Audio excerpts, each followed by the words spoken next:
Hi, everyone. I'm immigration lawyer John Khosravi. Thank you so much for joining us today for our regular 5 p.m. Pacific time, Wednesday live Pacific time in Los Angeles time, 5 p.m. Today's April 7th. We're live on various YouTube channels, on LinkedIn, on Facebook, and on TikTok taking questions. My great assistant, Erica, is going to take your questions and relay them to me. Hopefully, I give some good answers. General information only. It's not official legal advice.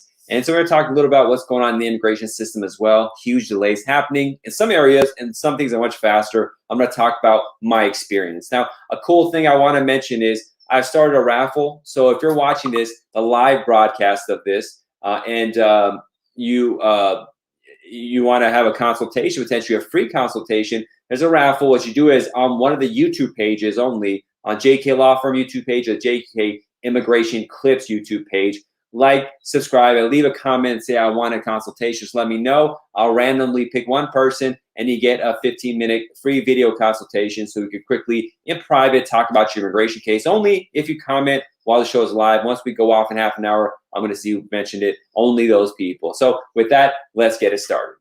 All right, everyone, thanks again for joining us. It's a wonderful Wednesday in Los Angeles, California. Things are opening up after COVID, and we have our listeners coming in. Thank you, everyone, for joining me. It's so nice to see you. You know, what's the news? That's always a question. It's a big question. It's an important question. Why are things taking so long? How long is my case going to take?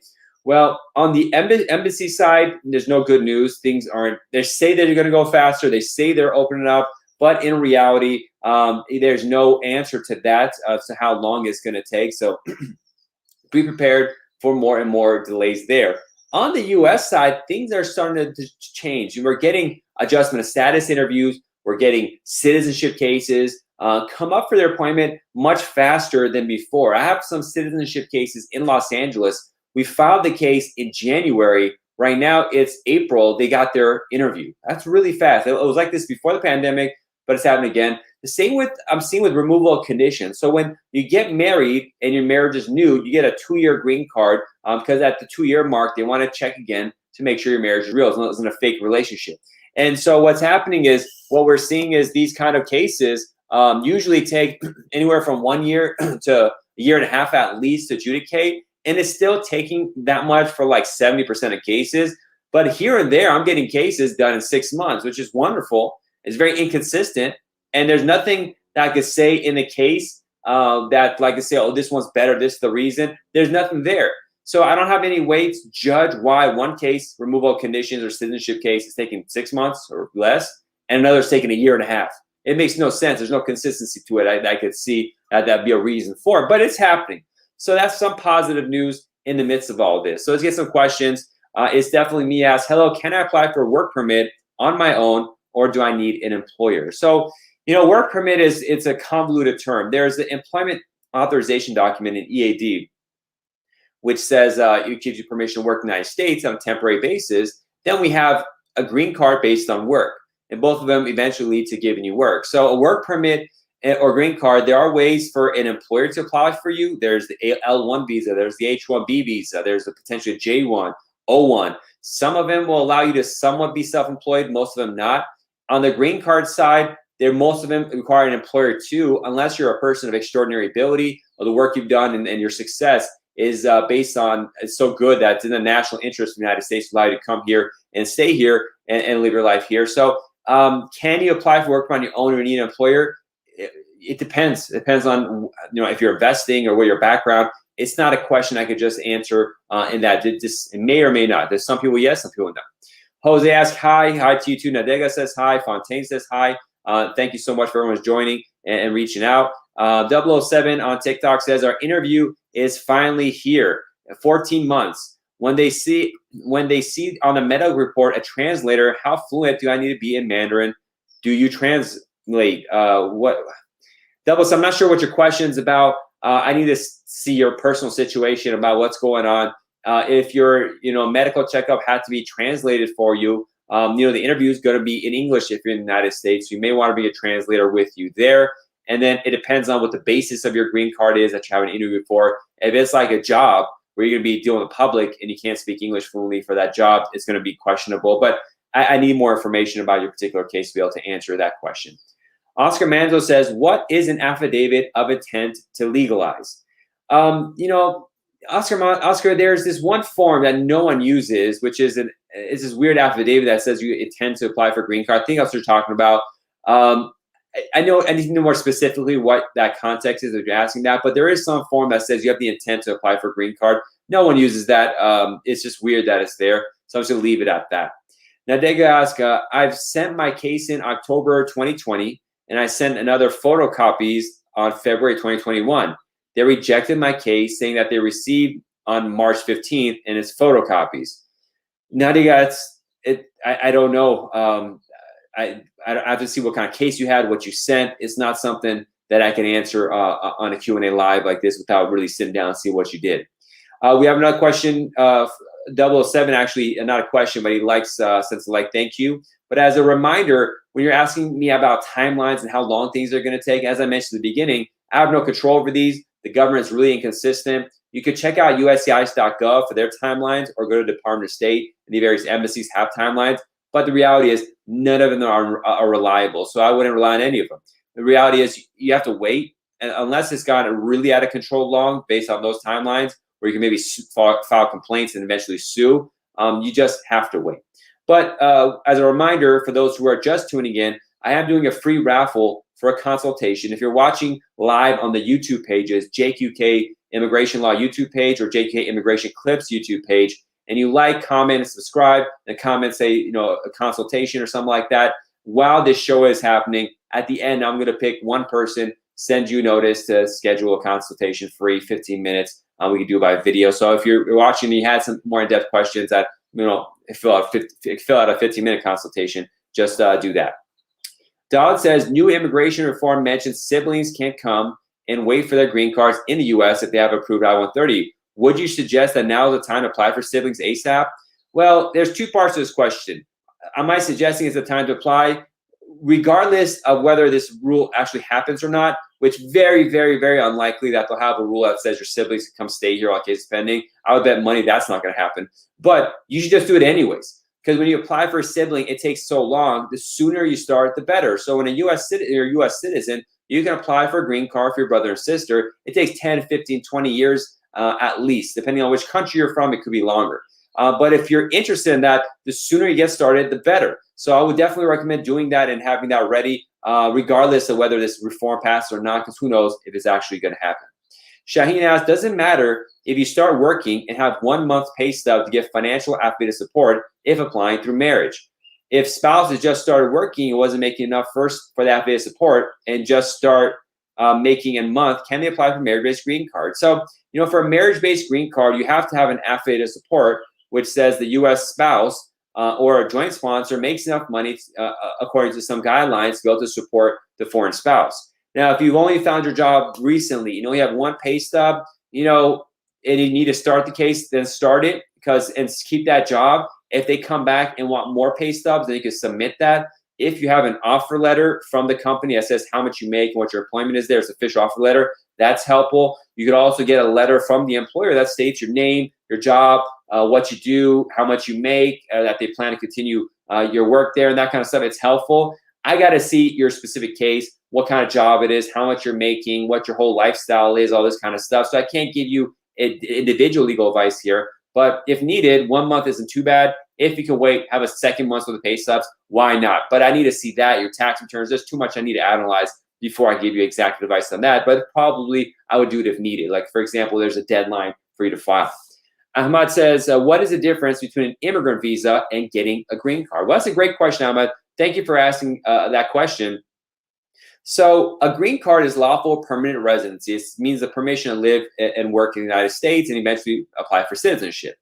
An immigrant visa is permission to enter the United States to have the green card issued to you. So if you're overseas and you have a green card case pending, eventually you do an embassy interview. You go and they talk with you in person. If you're approved, they'll go back and then issue a visa stamp in your passport. They'll take your passport, put a stamp in there that says immigrant visa. You don't have a green card yet. You have to enter the United States, pass the CBP, the port authorities, and once they let you through, that immigrant visa turns into a green card, and they'll actually mail you another green card, but the stamp will hold you over. But that entering the United States triggers it. So just because you have an immigrant visa doesn't mean you have a green card. And this issue popped up a lot with the travel ban. The travel ban said what Trump did, a lot of them would say, you have to have a green card to be able to enter the United States. If you have an immigrant visa, it won't work. So there are people who had gone to the embassy, were approved, got an immigrant visa stamp in their passport, and then they were trying to fly into the United States, but they couldn't any longer because there was a travel ban for people that don't have green cards. So because they had an immigrant visa, they had an approved case, but they hadn't entered the United States yet, they still have not gotten the green card, so they couldn't enter the United States. And have clients like this who are stuck outside right now, and the visa has expired. They have to have it reissued. It's been over a year. It's a massive issue. But that's a pretty full version of the answer of the difference between an immigrant visa and a regular visa. And our friends on live with what's it called? What's this thing we have on TikTok? Unfortunately, is cutting in and out. We're going to come back live in a second. But sorry for our friends over there. Hopefully they'll get us in a sec. Paul asked, has USCIS started doing I-130s online? I mailed mine in and received an IOE receipt number. So when you get a case in the government, they send you back a receipt notice, and they're saying, I got a receipt notice with the initials IOE on it. That typically historically meant that it's going to be an online case, but now they put the IOE for everything. So now the USCIS has started to upload the petition docs to my account. So the Form I-130 petition for alien relative, this is when you want to apply for a family member. You are permitted to submit this case online, upload it online. Whether it's online or paper, the receipt number is the same now. They all start with an IOE. Most immigration attorneys still do it by paper. Some do it online. My preference is to never use their online system. I'm not happy with it until they make a better system. I'm not using it. But you can use it. That is an option for you. And they will have an online account that you could make, even if you do it by paper. What you could do is, see the online account and see messages that the government brings you, all that kind of stuff there. So that option is available. Ali asked, when is Pathway to Citizenship going to the Senate? It's not even passed the House yet. So, this is guessing the future. Politics is really messy. There's no answer to these kind of questions. Hamid asks, hi there, I'm filing for divorce after 6 years of marriage. Will I get my citizenship? Hamid, that's 1% of the information I need to be able to answer that question. So schedule a private consultation and we could discuss that. Well, we asked, my interview tomorrow, green card based marriage. I have stop sign tickets, speeding ticket. Do they consider an affiance? I'm not sure what to say. Both the tickets I haven't taken care of, I paid for them. So, the application for adjustment of status from I-485 was updated a couple years ago, and it included a question about citations. Now, if you got a speeding ticket, a stop sign ticket, running a stop sign, those are called citations as well. So I do mention them in the form I-485 and bring it up at the interview. It shouldn't be a problem, but have evidence that you have paid these tickets and you take care of them. Now, if you have like 20 tickets and you're constantly speeding and stuff, that could look bad and that could be a moral character issue. But if you have one stop sign ticket and a regular speeding ticket, just have proof that you paid them and do mention them, but it shouldn't be a problem. Kishore asked, my I-485 is with the National Benefits Center, and I want to send my medical report in. Do I need to send to Los Angeles office or the National Benefits Center? Can you please let me know how? Well, Kishore, you don't need to send to either. If you have the medical checkup you have to send them, you have to wait for USCIS to notify you, and they'll give you instructions on when to send it to. You should not send in medical checkup on your own without them asking for it. You need to wait for them to issue a request for evidence. You'll get a piece of paper in the mail that'll either say mail it to us, or if we have an in-person interview, bring it with you to the interview and hand it to the officer in person. So it's very important you wait for that. If you just send it in on your own, it may get lost and never get to them. Okay, phone number used for YouTube. Okay, so Marlon says, hey, what's going on with the biometrics notice? I've been waiting for almost 10 months now, so nothing happening. Yeah, the biometrics notices are still delayed. It's taking a long time to get those. Some cases are taking 2 or 3 months like they used to. Some cases, 10 months go by. You still don't get the biometrics, which is taking a fingerprint and photos of you for their background security checks. Unfortunately, it's very unreliable. COVID has really messed that up, and we just have to wait. Label one asks, hello, I have a question. Someone with a green card who spent more than 4 years outside of the U.S. without a reentry permit, do I have a chance to come back to the United States? When you ask a question, and people do this all the time, what are my chances? There's always a chance. I've seen cases where people have been out for 4 years, came back, and it was not a problem. And I've seen cases where they came back and it was a problem. I'm not a chance maker. I can't guess the future. I need to see your whole case. And and see what's going on and take it from there. But at the end of the day, it's up to the port authority, the people in the airport or land border, port of entry where you're coming in, how strict they want to be. And then later on, if you renew your green card or file for citizenship, how strict they want to be there. So that those issues there could pop up. As a reminder, I'm doing a raffle, a free 15-minute consultation for those watching live on the YouTube page, JQK Immigration Law or JQK Immigration Clips. If you just like, subscribe, and mention a comment about the consultation raffle, after the show is over, I'm going to pick one person and give that free consultation. Just give you a heads up. Dalit Marty asks, how do I find out wait time for a local field office for I-485 interview on marriage? Well, you go to USCIS.gov. They have processing times there, but frankly, those timelines are so huge and inconsistent that it won't help you. All you can do is just wait. I wouldn't be sitting there thinking about that kind of stuff. Dalit asks, my dependent father, 71 years with expired U.S. military dependent card, has a green card, has been out of the U.S. for more than a year since October 2019. Do you think they might not let him do COVID time? Very unlikely if your grandpa is out for more than a year that they wouldn't let him in. Most of these things have been fine, but the sooner he comes back, the better. Jerry asks, it's not up to me, so up to the port officer, but they'll probably be lenient. Jerry asks, tell us a little about VAWA case. What do they mean? So my office doesn't handle VAWA cases. VAWA is based on a statute they passed called the Violence Against Women's Act. And it doesn't apply just to women, it applies to men as well. But it says in certain conditions, if, for example, if you're in an abusive relationship, that there's severe mental abuse or physical abuse with a U.S. citizen spouse or parent or something like that, and you want to get a green card, you still get it despite having certain violations and stuff. Now, it's a very rough overview of it. My office doesn't do it, but it's their option for a lot of people. And some attorneys play with it and make it expand it a little bit, but my office doesn't handle those cases. Rafael Barreto asks, hi, my I-140 is approved. That's an employment-based petition for an employer for a green card or self-employed. They sent the medical exam by mail as per requested RFE. What happens now? Well, Rafael, you wait to see if they want an interview or they want more information, or most likely, if they're just asking for medicals now, nothing else, you'll probably get an approval notice when your case is ready. I don't know what the processing times of your case are because I don't know when you submitted your case, when your priority number is, and what country you're a national of. And so I don't know if your case is current or not to be able to get the green card approved, but probably just need to wait to get the green card in the mail. Reddy asks, hi, I have been scheduled for an interview, but I haven't received my social security number, and we don't have any lease or joint account. And also, we are going to file taxes, and it's told us wait to get your social security number first. So, Reddy, you need if you're doing a marriage-based case, you need to have some documents that show your relationship. You don't want to go in without that. You can file taxes and talk with an accountant, talk to another accountant, but it is possible to file taxes if you don't have a social security number. There are different ways to do that. I'm not an accountant, so I don't want to get it here, but it's preferred that you do file those and have those in the system so you can bring joint tax accounts reports to your marriage green card interview. Thierno Square asks, does the use of Medicaid affect your immigrant visa when my wife has an interview at the embassy? So if they're a U.S. person that got Medicaid, like a citizen, that shouldn't affect it. It has nothing to do with your spouse. If your spouse got it while she was here in the U.S., for example, I got to see exactly what services she got, what she claimed on the paperwork to get it. So that requires more analysis.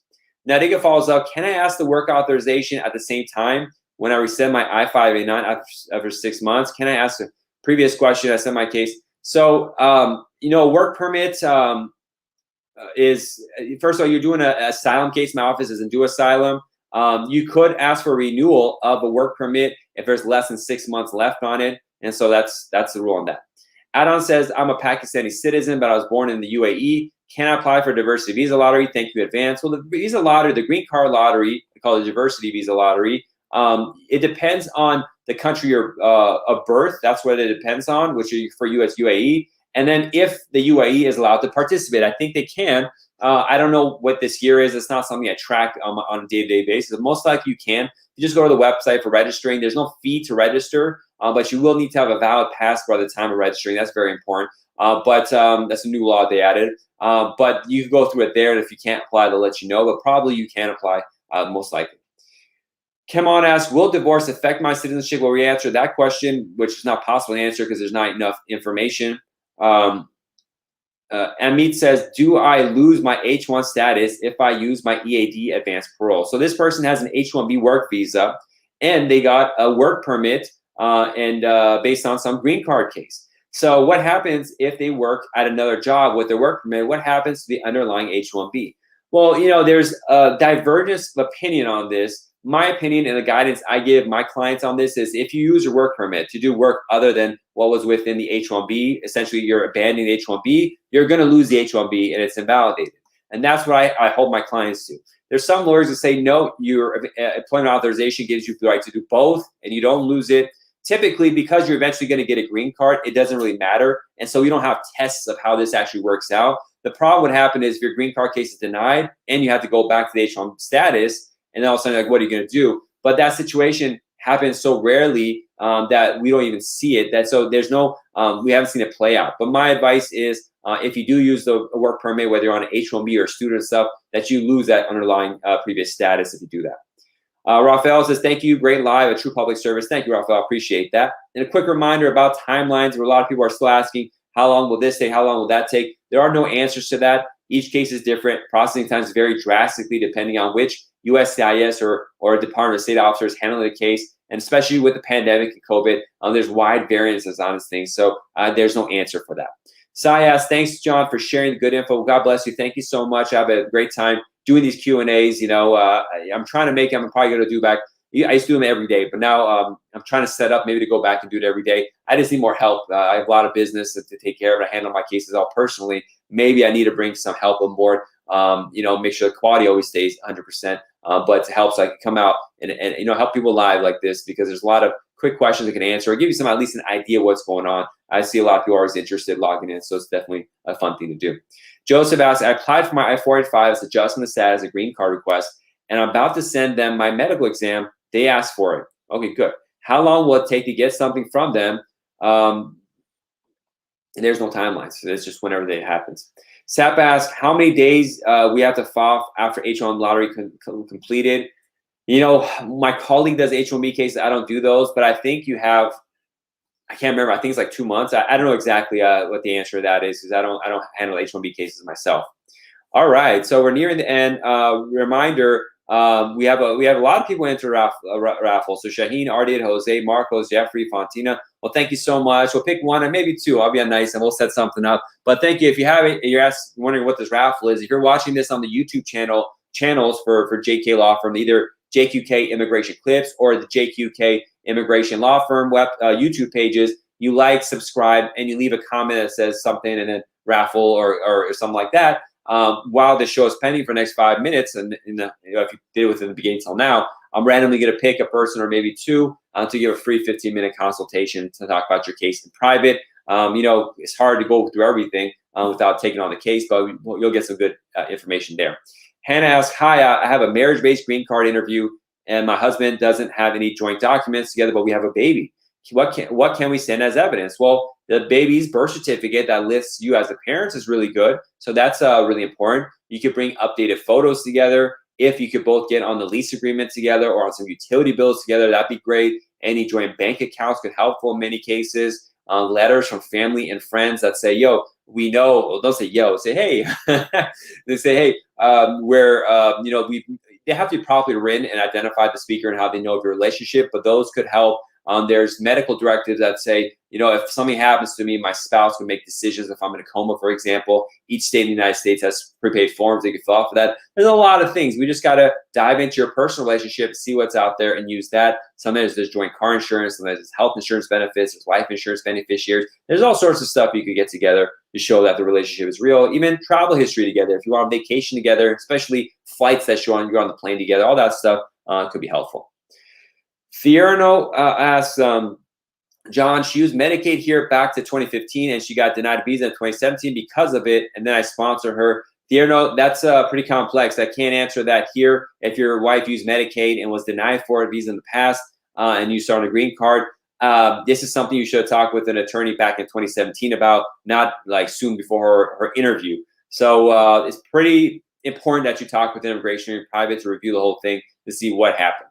Paranoid Android, a regular, asks, is a reentry permit for those staying outside for more than 6 months or 12 months? Well, actually, a reentry permit is for those people who are staying up to 24 months. So sometimes people have a green card. When you're a green card holder, you're supposed to be living and residing in the U.S., but sometimes you can't. You have some work, family stuff, and are required to be outside the United States for more than 6 months, more than 12 months. Well, you could request what's called a reentry permit. They sometimes call it colloquially a white passport, but it's a reentry permit. It's a little passport they give you. And it says beforehand that I may need to be outside the United States for an extended period of time. When I'm coming back to the United States, you show it at the airport or at the port of entry. They look at it, and they're more lenient on your absence. The first 1 or 2 times that you apply for it, you get up to 24 months. But if you keep doing it and you're outside the United States for such a long time, constantly out, then eventually they're going to lessen it to 1 year or maybe deny it and not give it to you. But generally, if you think you're going to be out for more than 6 months, I recommend people always get it because the reality is, people go out sometimes, and I have this all the time with clients where they're like, oh, I'm just going to go out for 3 or 4 months, and then something like a pandemic happens, they're stuck outside. Now, the pandemic, there's a reason, but it might happen. They have a heart attack, God forbid, or their family member, the parents get sick, and they need to take care of the hospital. There's a court case that happened that keeps them there. All of a sudden, it's 6 months, a year and a half. So if you think you're going to be outside for even more than a couple of months, it's always good to apply for the re-entry permit to have that as a backup. All right, so we got 1 or 2 last questions. Miyok says, thank you, sir, for watching all your videos. I appreciate your service. I recommend all my friends that all watch your videos. Thank you so much. Joseph says, thank you as well. God bless you. Thank you. Kenneth says, if I filed an I-130 for my daughter under 21 as a U.S. citizen, do I need an affidavit to support I-864? Yes, any person who's going to be the beneficiary of an I-130 needs to have an affidavit of support from the petitioner or a joint sponsor with minor exceptions. For example, if your daughter is able to become a citizen upon entry into the United States and she's overseas and get a green card, that's an exemption. So in your case, that might be it. Then she won't need to have a affidavit of support. There's an exemption for that. The problem is they had updated the forms a couple years ago and they took out this exception, and so it's not there in some of the paperwork. And then the embassies don't understand it because they took away the form to request the exemption. It's called I-864. I forgot. There's a special form to be exempt from the affidavit of support sponsorship. I have a case like this once a year. It's pretty rare, but it's a mess getting them to understand what the paperwork is, and USCIS deleting it. USCIS should be bringing back the forms on April 20th because they're redoing things, but it's a little bit of a mess. I need to review your personal case, Kenneth, to see exactly what the situation is, but it is possible that your daughter would not need that support if she's going to become a citizen upon coming to the United States to live with you. Hannah asked, but my husband came in as a K-1 visa and he doesn't have a social security number, and that's why you don't have joint documents. Hannah, there's always something you can do even without those. One quick note, if you do come in as a K-1 fiance visa within the first 90 days, many times you contact a social security number office and get something going there.